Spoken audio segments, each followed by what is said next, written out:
സഹായിക്കണം. പൈസ ഇല്ലെങ്കിലും കുഴപ്പമൊന്നുമില്ല. സന്മനസ്സുള്ളവർ ഈ വീഡിയോ ഒന്ന് പരമാവധി ഷെയർ ചെയ്താൽ മതി. വെറും 2 മാസം പ്രായമുള്ള വിശാൽ മോന് ഇന്ന് എറണാകുളം ആസ്റ്റർ ഹോസ്പിറ്റലിൽ വെന്റിലേറ്ററിലാണ്. SMA രോഗം ബാധിച്ച് കിടക്കുകയാണ്. വിശാൽ മോൻ്റെ വീട് പട്ടാമ്പിയാണ്. ഞങ്ങൾ ഇൻസ്റ്റാഗ്രാമിൽ വീഡിയോ കണ്ടപ്പോൾ അങ്ങനെ മോൻ്റെ ഉപ്പാക്ക് വിളിച്ചു, കാര്യങ്ങളൊക്കെ അന്വേഷിച്ചു. ഒരുപാട് സങ്കടത്തിലാട്ടോ. ഇപ്പോഴും വെന്റിലേറ്ററിലാണ്. മാസങ്ങളോളം വർഷങ്ങളോളം ചിലപ്പോൾ കിടക്കേണ്ടി വരും എന്നാണ് ഡോക്ടർ പറഞ്ഞെന്ന് പറഞ്ഞു വെന്റിലേറ്ററിൽ. അപ്പോൾ ഒരു ദിവസം വെന്റിലേറ്ററിലും ഒക്കെപ്പാട് ചിലവ് എന്ന് പറഞ്ഞാൽ 38,000 രൂപ ഒരു ദിവസത്തെ ചിലവ്.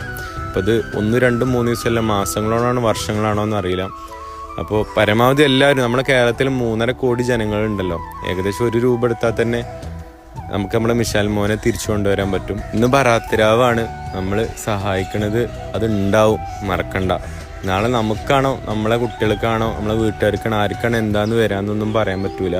അപ്പോൾ ഞാനിപ്പോൾ വീഡിയോ ചെയ്യണത് ഇപ്പോൾ നമ്മളെ കുടുംബക്കാരും ആയതുകൊണ്ടൊന്നല്ല. കുട്ടി കണ്ടപ്പോൾ, കുട്ടി കരയണ ആ വീഡിയോ കണ്ടപ്പോൾ ഭയങ്കര സങ്കടമായി, സത്യം പറയാലോ. അപ്പോൾ നിങ്ങളെ കൊണ്ട് കഴിഞ്ഞ രീതിയിലൊക്കെ സഹായിക്കും. പിന്നെ ഞാൻ ആദ്യം പറഞ്ഞില്ല, പൈസ ഇല്ലെങ്കിലും കുഴപ്പമില്ല, ഷെയർ ചെയ്യണമെന്ന് പറയാനുള്ള കാരണം എന്താണെന്ന് വെച്ച് കഴിഞ്ഞാൽ പൈസ ഉള്ള ആൾക്കാരുണ്ടാവുമല്ലോ. അപ്പോൾ അവർ ഷെയർ ചെയ്യുമ്പോഴല്ലേ അവർക്ക് എത്തുള്ളൂ. നിങ്ങൾക്ക് അറിയാമെന്ന് അറിയില്ല, വീഡിയോക്ക് റീച്ച് ചെയ്യുന്നുണ്ടെങ്കിൽ ലൈക്കോ കമൻറ്റോ എന്തെങ്കിലും കിട്ടാലോ വീഡിയോ ഇങ്ങനെ ഷെയർ ചെയ്ത് പോവുള്ളൂ. അപ്പോൾ എന്തെങ്കിലുമൊക്കെ ചെയ്യുക.